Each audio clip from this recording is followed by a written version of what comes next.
Hey everyone, welcome back to Conversa, a place where we sit down and discuss art with leading artists from across the world. In today's episode, we'll be sitting down with Robert Miller.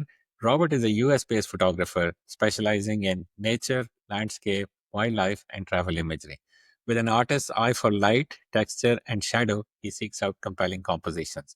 If you're as intrigued as I am, stay with us as we explore his fascinating world. Subscribe to this channel and let's dig in.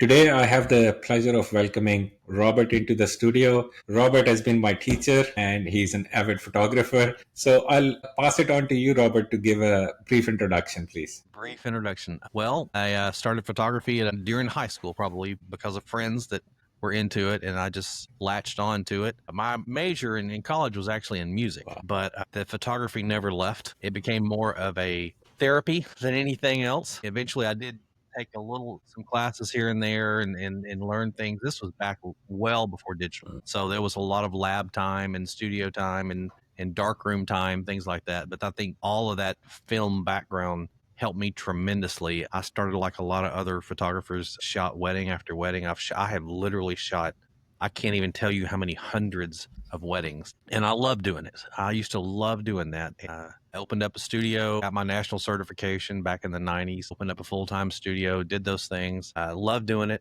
It just came a point where I reached, like a lot of other photographers, I reached burnout. And so I stepped away for just a little bit, but what kept coming back to me was the challenge of sharing what I see, because there are some great things out there. And so my focus switched from making money to satisfaction. And so I began to, it was more of an inner challenge to see how to translate what I see to other people so that they can see what my mind's eye saw, and I can share that. And that's been an amazing journey just to be able to do that, to share that with others.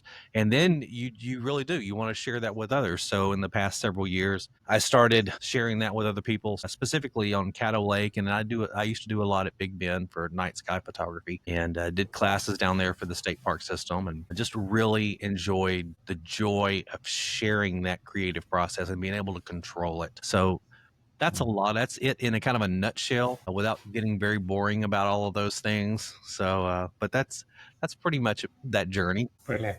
Brilliant. So I think to the viewers here, hang on until the end of the video. I know we are going to talk about some of the brilliant work that Robert has been doing. So Robert, back to you. If you can take us through your portfolio of, how do you bring the nature and the beauty of one location spread across several seasons? And, let's talk about that. Sure. Is this? Here we go. How's this? Most of what I think we are here to talk about is the work that I've done on Caddo Lake. If you're not familiar with Caddo Lake, it's a lake in East Texas. Half of it's in Texas, half of it's in Louisiana, and it's a unique lake in that it's really one of the only natural bodies of water of size in the state of Texas. And you would think that in the state the size of Texas, there would be a lot more. But it's a beautiful place. It's very raw, and it's not like the lakes that people are used to. If you live in Dallas or Houston or Austin or big cities where you have big lakes that everyone goes to, this is not that lake. You have to treat it differently. There's an ecosystem involved, and it's just such a great place, and it's great all year long. It obviously, you get the visitors in the fall that it gets really popular. It's become a thing, I guess, in the last Yeah. 5 years or so. Yeah. But the lake is absolutely stunning all year long. You and I kind of talked briefly about maybe some images here and there, and like I mentioned to you, I just kind of pulled up some seasonal images from generally about the last 18 months to 2 years. But Yeah. and we can talk about any of these that you like. And we just kind of have them divided into winter, spring, summer, and fall. But like I say, all seasons are good. I enjoy going out. I love it when people go with me. I spent the morning out yesterday, and Yeah. you just never know what you're going to get. It's different every time. So when was this taken? This is from your fall selection, right? Yeah, yeah, it is. In the fall, you get those drastic temperature changes. Well, drastic for this area, where you can easily get morning lake fog. You get those changes in color. A lot of things are happening in that time of year. It typically happens quickly, usually within a couple of weeks, but you never know exactly when it's going to be. It's that whole mid-October to mid-November time period. This particular image is shot in October. Excuse me. This is the very 1st of November, November 2nd. And it was just a few moments where, there was a lake fog. There was some lake fog in. The sun starts creeping up. And so you try to position yourself behind something dramatic. In this case, it was some cypress trees. And you start getting those sun flares coming out from both sides of the cypress. And like I say, all of these images are shot from a boat. So you get into a unique circumstance where you can't just position your camera. You're moving. Your surface is moving all the time. Your location's going. So it becomes almost like slow action photography, You can certainly anchor down to a certain point, but you're still always going to be moving. Brilliant. And just quickly, the same location in different seasons. So this is fall. How does it look like in summers and winters? Okay. If we go to summer here, just kind of flipping through, this is when I call it summer. I'm just doing 3 months at a time. I'm calling winter, I think December, January, February. Spring is March, April, May. Summer is June, July, August, that period. So here we're in that June, July, August period. And this actually I shot just while waiting for the sun to come up. I had positioned myself in an area that I go to somewhat frequently. But these places are just, you get a lot of the green, obviously, in the summer and places like that. Wow. There's Spanish moss. Ironically, you see more Spanish moss on the Texas side than you do on the Louisiana side. I think the reason, I don't know the exact reason, but my guess is that the Louisiana side is just slightly deeper than the Texas side. The Texas side it's got a lot of shallows and things like that. So, but that gives you some rough idea of what summer can look like is in these sections. So beautiful. That's great. Robert, I think we were talking about some of the complications that can come up because of a moving surface, right? And I think you were showing me that photo of the Milky Way. Probably that's the one that we should bring up. Well, that's going to be in here. Yep, this is the one. Yeah. Yeah, that is definitely spring. I'll say I think that's May 12th was shot in May 12th. So obviously, I mean, I love shooting out at Big Bend because it's a dark sky. So you miss that dark sky in most other places. Here, like I say, half of the lake is in Texas, half is in Louisiana. So this noise, light pollution that you see off in the distance, that's the Shreveport-Bossier area. It's about 30 or so miles away. But, when you're shooting at 3 a.m. and you're doing long exposures, that shows up very easily. If you ever see from Caddo, if you ever see Milky Way shots where the core is all the way down to the base, well, that's a composite shot. You cannot get that here. But this you can. What I loved about this shot was this is more out in an open lake area, and the tree was already tilted sideways. So I just kind of positioned the boat at 3 a.m. so that it looked like the weight of the galaxy was on this tree. True. And so that was the intent of the shot. But other than that, you shoot this like you would any other Milky Way shot. I do tripod down. This happened to be a little shallow section. I have a really bulky, ugly tripod that I bought from, I believe it was Home Depot online. And it's for a surveyor's tripod. And it'll go 13 feet. And I put a regular photography head on it. You don't want to go hiking with this thing. But for moments like this, it's great because most of the lake has what's called a false bottom, where if you are looking at a radar system and it tells you it's 3 feet deep, then you're going to have another 2 to 3 feet worth of muck and mire that it's not. So if it's telling you 3 feet, you can count on 6. So you got to have a tripod that's got some height in it. And that was the case. I'm in the boat, but the tripod is off the front of the boat. And I shoot it like I would any other Milky Way shot. It's approximately 25 seconds long, f2.8. You just do the best you can. From a Milky Way perspective, dark skies have a particular importance, but how do you come across subjects like these captured at a location that's not a designated dark side, but it brings another side of the beauty of that location? Do you still think that we should always be looking for dark skies, or we can actually try things like these closer to the cities or closer to the locations that we are used to seeing in? I'm all for trying things. If you've never been to a dark sky location, you need to visit. They're getting fewer and fewer and fewer, and before long, you know, I know the Big Bend area does a tremendous job of trying to maintain that part of the country to stay as a dark sky area. Hmm. Even when you go into Moab and places like that that have historically been known as being a dark sky area, it's very difficult now because the parking lot lights from hotels, things like that. Hmm. It's very difficult. Does that need to stop you from trying? Absolutely not.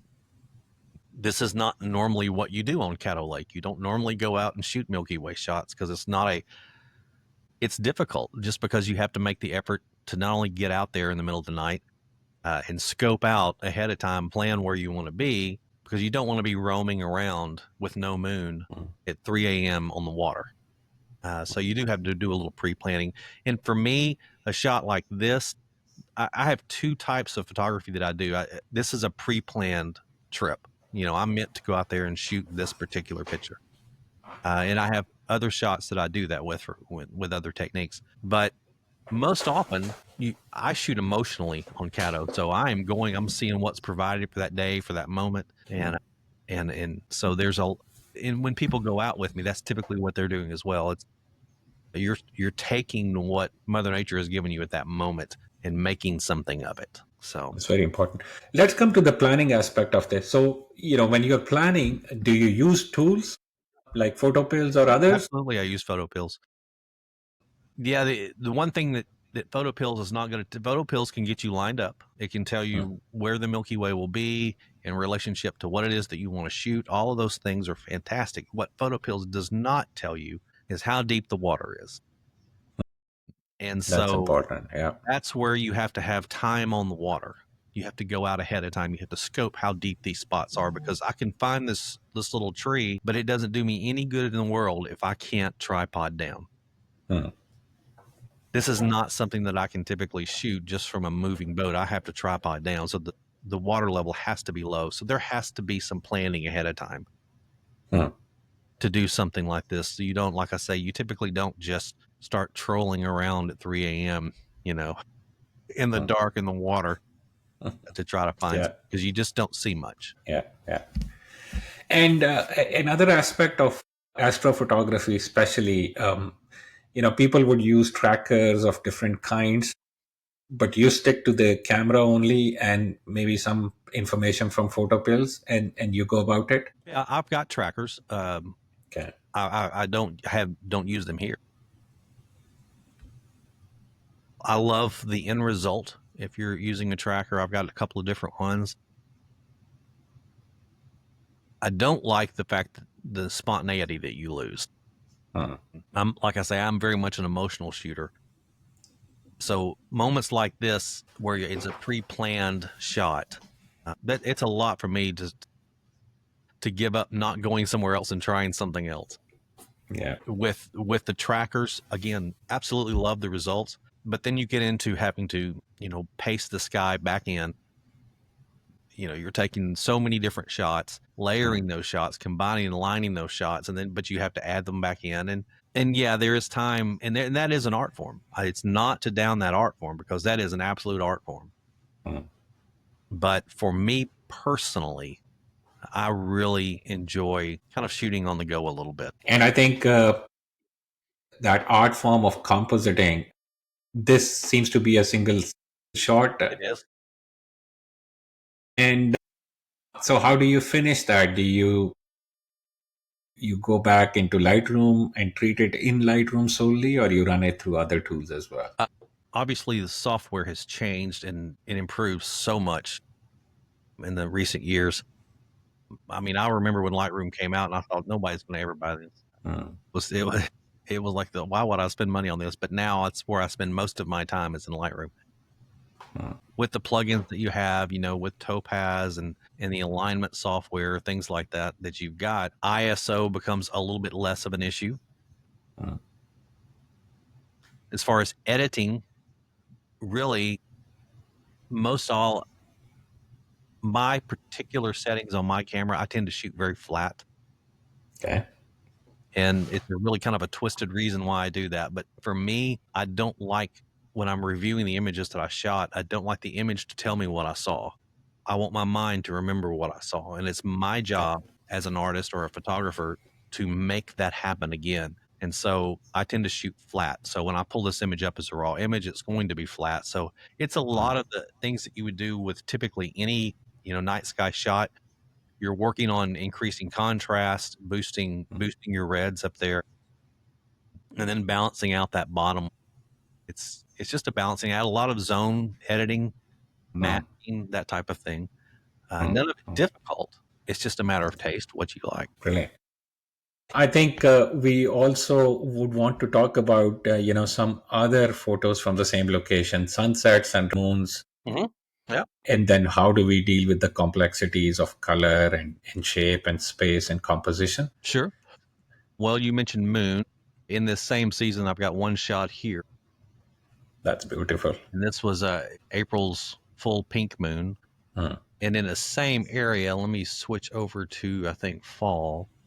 So we have a harvest moon in this Wow. spot. Here's another in that. But the funny thing is, this shot, this one, and if I go back to spring, this shot, they're in a similar area.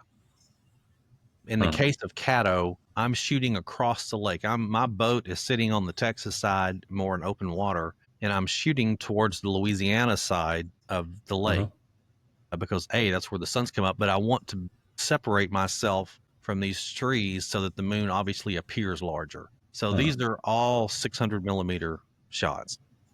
Okay. This is, and again, if I go back to fall here, this is a 600 millimeter shot. They're all 600 millimeter shots, just so that the moon looks so much bigger without having to do anything artificially to it. So, like in this case, I didn't think I was going to get a moon shot because you can see the clouds, and it just cleared up enough to get a portion of the moon that worked. Here it was the same way. You can't see it, but just above this is a cloud line. And so it was just a few moments of this. But this is shooting.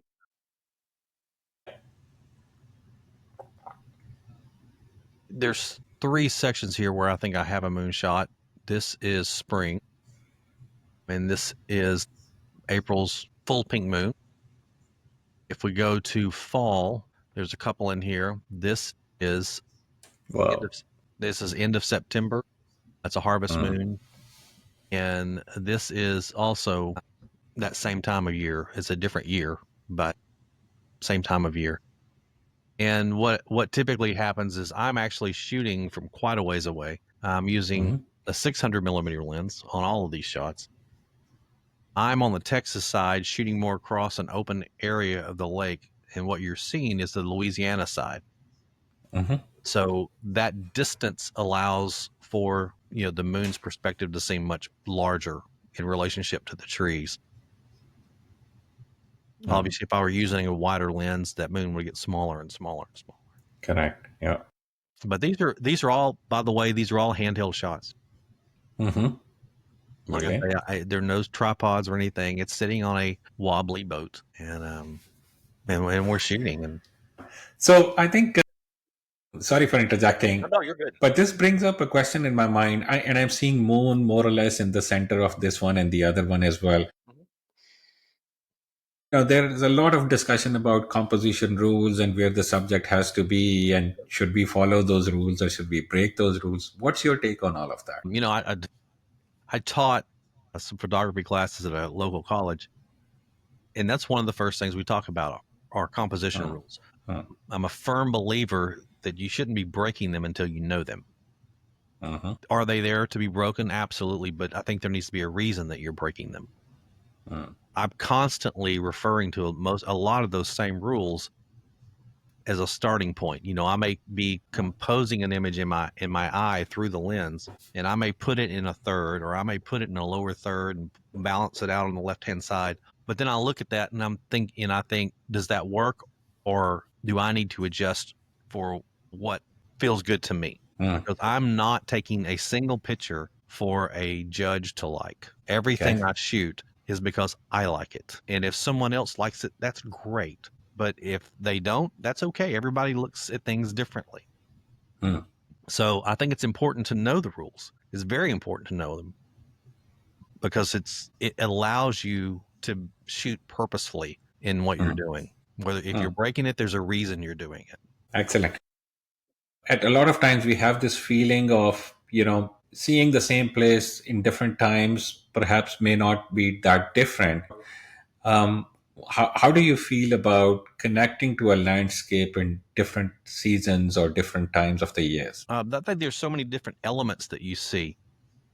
If someone comes in the fall, what they're looking for typically, because they're there for a short amount of time, they're looking for burst of color.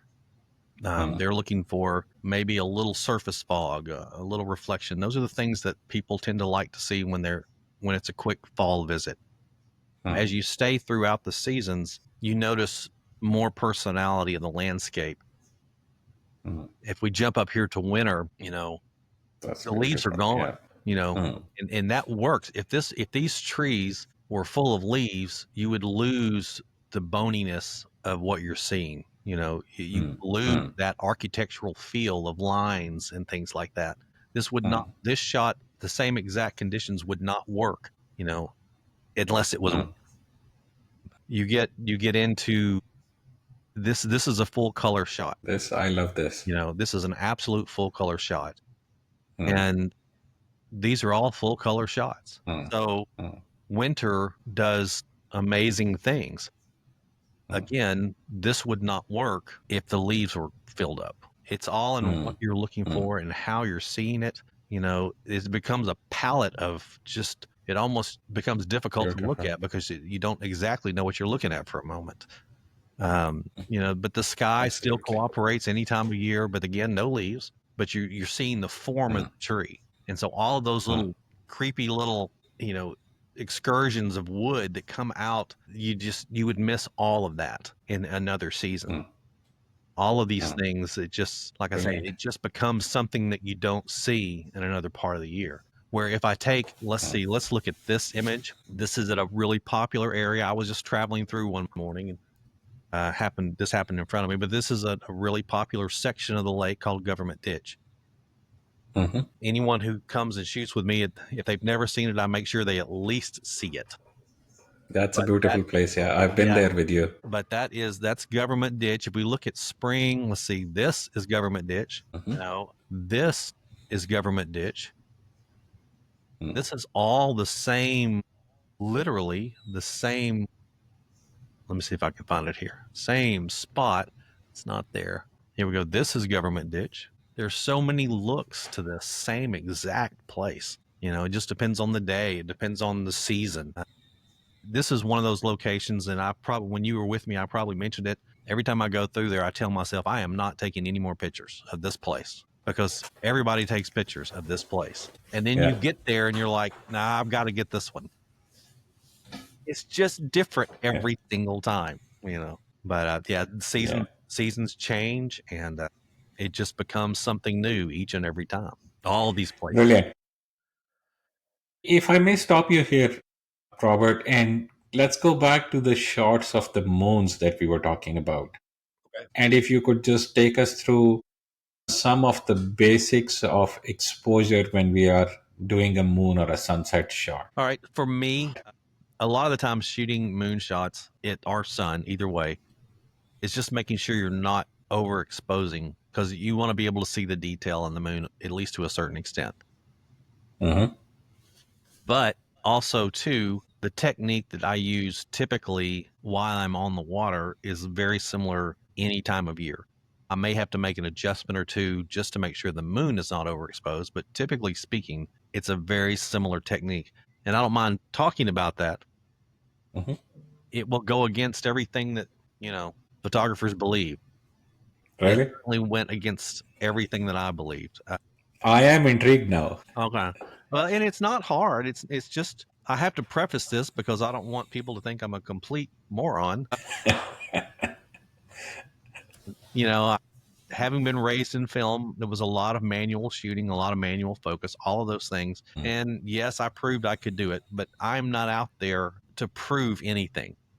Mhm. I'm out there to capture the shot. And my theory is I either get the shot or I don't get the shot.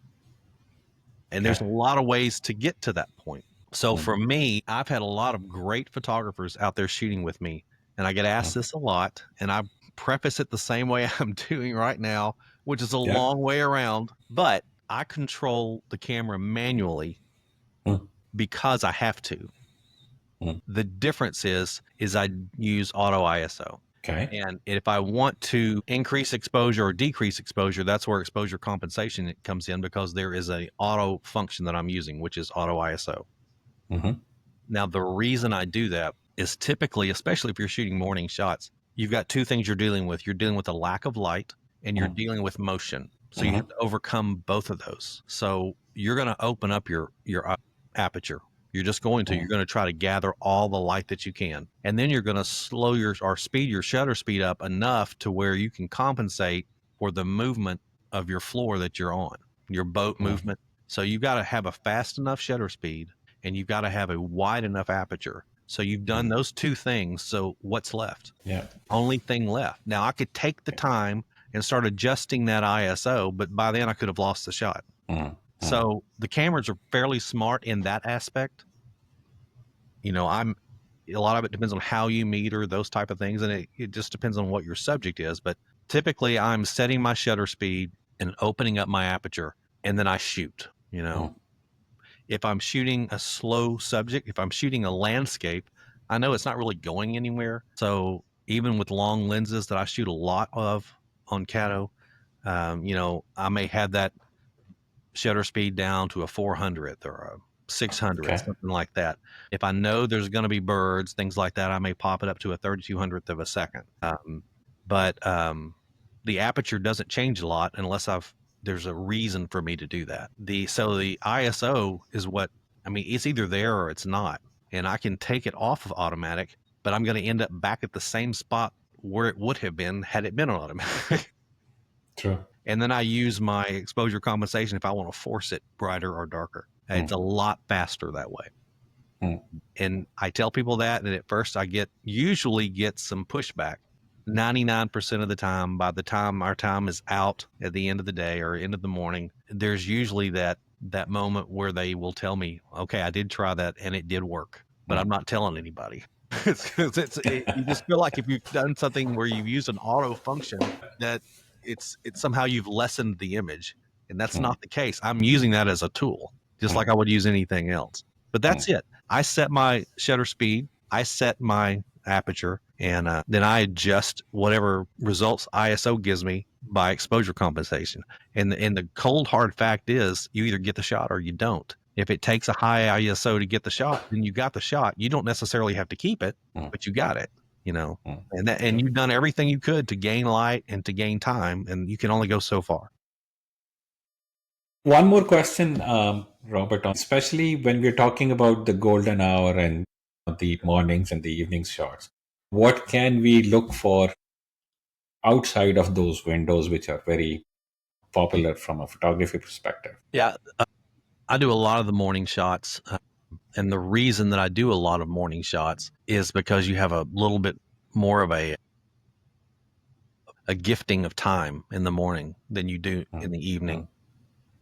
You know, where in the morning on a a normal typical day, once sun is up, you can still chase light for another hour and a half or so. And there's some drama in there, and there's things that you can chase and find. Where in the evening, your window is much smaller.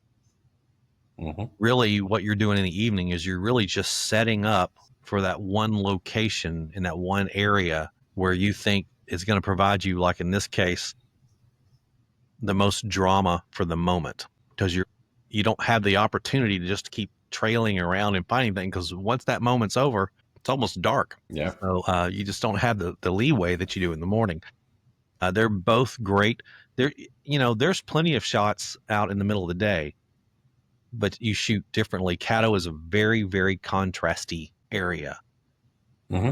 And it's a lot of overcoming contrast in post-processing. It's a lot of pulling down the highlights and the whites and pulling up the shadows and then rebalancing your exposure, because it's just so tough to shoot in the middle of the day. It's a great place if you've got an infrared converted camera. It's a great place to come out in the middle of the day to shoot because you just get some great things. But there's a lot of time spent back inside in the middle of the day when we're shooting. And I mentioned to you, and this is maybe off topic, I mentioned to you like yesterday, Mm. this was an area I had never been. And this is all in one morning's shoot. And so yesterday I was out and it was a little bit overcast, which I love overcast on Caddo. You have a lot more control. But, it was just about a 3-hour period where I'm out. And, I'm going to post a little video about this. It's almost dark in this shot. This is tripod down because the water is about a foot deep. But that's the only ones that were tripod down. As I go along, this is handheld, and these are little areas that just pockets of greatness. I had never been to these locations. This was a result of a 45-minute drive through forest in the boat.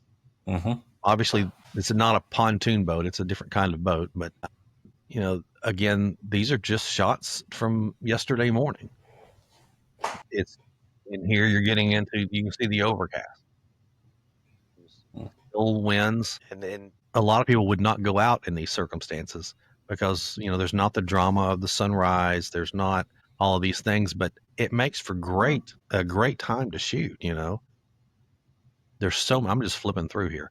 There's so many, options in these little canals and things like that you wouldn't normally get. But these are all, I haven't done much to these. I've just kind of color balanced them a little bit.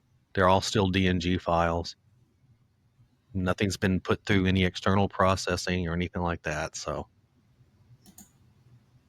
but that's just a morning. And I think the question I had with my mind when I saw this was, how do, as a photographer, I solve for dynamic range when I'm taking a shot like this?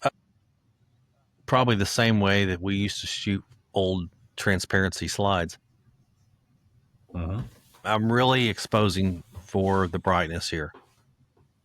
Okay. Just because I mean, obviously there's little bits and pieces where the sun actually is back there that are getting blown out, but that's okay. If it's a little bit, that's okay. I just don't want to lose the detail where the sun's coming across the water. If there's a shadow, I want to see that shadow. If there's texture in the water, I want to see it. So the nice thing is with the dynamic range that a lot of these cameras have, I can shoot that image where it's exposed for brightness, which means the rest of the image falls dark. So there is a lot, and again, this is a common thing with Caddo images. There is a lot of post-processing where you are bringing down highlights and you are bringing down whites. You are raising those shadows up, and then you start bumping your exposure to where your curve is about where you need it. And then you can start popping up whites or highlights a little bit here and there just to get you where you need to be. So the goal is to back it back down to where you've kind of flattened it to a certain extent, and then raise your overall exposure up, and then add your highlights or whites back in as needed for drama, if that makes sense at all. It does. And I think, would you use the same technique, let's say, on the other photo that we see up there on the navigator panel, this one? This one's, yeah, very, very similar. And in this case, I don't have to raise the shadows that much because the whole idea of silhouettes, that's part of the image. I really don't have to do as much on this one. Those, there are moments, especially in depending on the time of year that you're in, that sky is going to go orange, or it's going to have color stripes in it, or whatever it's going to have. So this one's a relatively easy image. What I didn't want to lose is that branch going across the sun. So I want to make uh, sure that I've darkened it down so that I do not lose that branch, because that's just I just like the info coming across the sun. that's beautiful. Another point, perhaps a little bit of controversial issue, but you mentioned orange sky, and what's your take on replacements and sky replacements or object placements? How do you deal with that? It's not You're not going to see it on any of these images. Hmm. This is what God put in the sky, and that's just what I shot. Hmm. The How do you say this? All of it's a craft and an art form. I don't have a problem with any of it. Hmm. The only thing I have a problem with, and again, this might get me in trouble, is if you're going to do all that work and you're going to replace the sky and you're going to do those things that wasn't there, Yeah. I mean, physically was not there, then claim your work. You've done a lot of Hmm. work to make that happen. And there's a craft to that. And there's a skill and a lot of work that went into that. Claim it. You've probably created a beautiful, magnificent image. I don't see a problem with that at all. Where I see a problem is wanting people to believe that this just was a happenstance thing that happened. Hmm. Hmm. Claim your work, because Hmm. I don't see any problem with claiming your work. Hmm. There's beautiful images created that way, and it's all art. Hmm. And it's just whatever that artist chooses to do. Everything we do in post processing is by choice. Hmm. There's me bringing up the shadows, me bringing down the highlights. That's my choice. you know Hmm. Hmm. that's how I try my best to recreate what it is that my mind's eye saw. Hmm.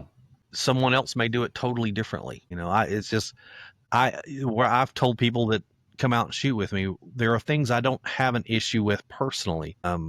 There are lots of markers that are man-made out on the lake, with this big, ugly, white little triangular sign on it. Yeah. It Yeah. never fails. It's right in the image that you I want. have seen those. Yeah. Yeah, I don't have a problem removing those. They weren't Yeah. there naturally. That's Everybody has a different threshold to what is good and what's bad. For Hmm. me Hmm. personally, I don't have a problem. I don't like to have a lot of man-made things in my image.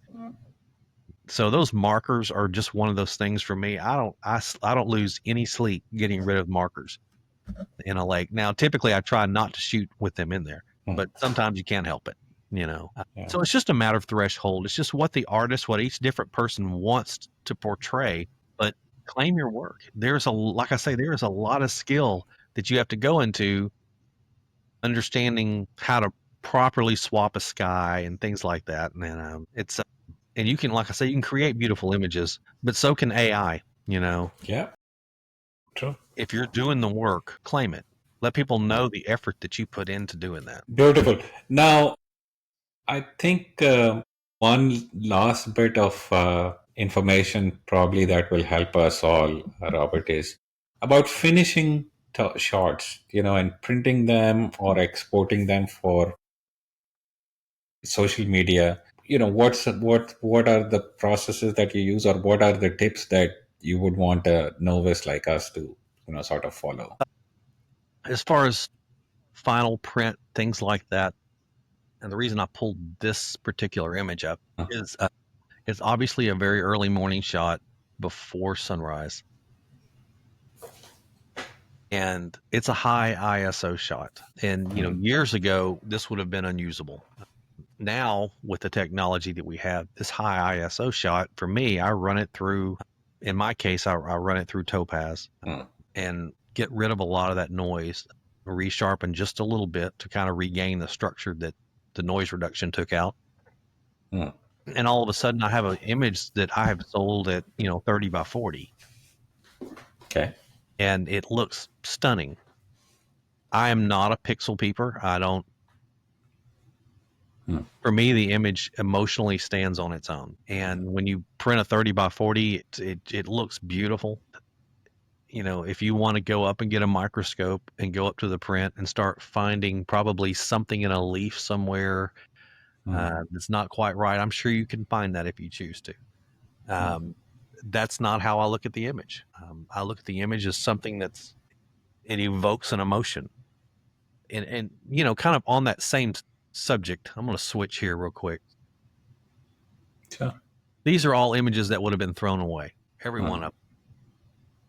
Every single one of these are too high ISO. They're too something, but they invoke image. They invoke emotion. And I always say this: don't let technicalities stop you from creating art. And Hmm.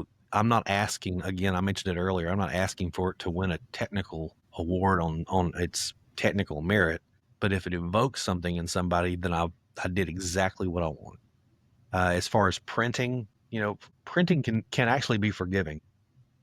It just depends on your method. I've certainly made my share of just traditional paper prints, metal prints, acrylic prints. Hmm. And what I have found that is that if you're trying to do the toughest thing is trying to do something that is subdued, like this is in a subdued image. There's no dynamic brightness in this image. That can be a little difficult. You got to make sure you've got enough exposure in your final file that will translate in a varied environment, on a print. It's easy to underexpose something like this in a print. So you just kind of, at least for me, I have to kind of push it just a little bit to where I think it's almost too bright, and then it typically prints well. Again, printing is just as emotional as your post processing or your image shooting. It's what you really like. It's your choice of doing things. This image was shot at a 64,000 Beautiful. ISO. Wow. Lose some of that detail. But if Hmm. I were to zoom in here, you lose some of that detail. Well, let's get back in here. But this is not how I want you to look at the image. If it Hmm. were a painting, Yeah. it would not have that detail, you know. Hmm. Hmm. Hmm. And so this creates a mood. And there's not one person who has ever looked at this and said, "I wish that piece of bark had an edge." Hmm. It's it don't let creating art get stomped down by technicalities. That's a beautiful thing to And that's the come case. across. Yeah. That's the case with all these images, and these are like I said, these are all shot in awful, awful, awful conditions, and but they still had something to say, you know. So Brilliant. I think this is brilliant stuff, Robert. Really appreciate the time you have taken. it's my pleasure and an honor. I think we can conclude the discussion. As much as I would like to keep on going, I think we can conclude this discussion here. But yeah, it's a pleasure seeing all of this beautiful work. Well, thank you very much. I appreciate that. And thank you for sharing this with us. It's an honor for me to be here. Appreciate it. Thank you, Thank you. Robert. Bye bye. Bye. All right. That's a wrap on today's episode. I really hope something in this conversation sparked an idea, made you pause, and maybe even inspired you to pick up the camera and go create. That's the goal, to learn through stories and shoot better. If you felt something today, do me a small favor. Like the video, subscribe to the channel, and drop a comment. Tell me what stood out and what didn't. And hey, if you've got a friend who's interested in photography or arts, share this with them. Let us build a community where we all grow together. Thanks again for hanging out. Until next time, keep chasing the light.